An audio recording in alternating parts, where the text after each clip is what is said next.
swelling out, we'll get the motion back, and we'll get the knee, quote unquote, as quiet as possible going into the surgery so that their muscles will be ready for the whole procedure so that they may rehab it and the end will be back to playing full sport, full go. Dr. Kevin Kaplan is with us, head team physician for the Jaguars. When you finally get into the knee, how long does the procedure take to repair an ACL? We typically use, and for athletes that are professional athletes, collegiate athletes, high school athletes, we use their own tissue to perform the reconstruction. That's called an autograft. And patients that are our age, recreational athletes, we can use cadaver tissue, which is called allograft. But with the younger athletes, the studies have shown that if you use a cadaver tissue, that there's a much higher rate of a re-rupture. So typically we use their own tissue.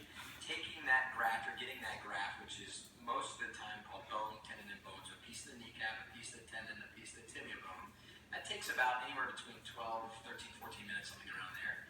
And then to do the ACL reconstruction, and that's assuming that there's nothing like a meniscus tear, or which is a piece of cartilage, you know, the typical surgery is between an hour to an hour and a half.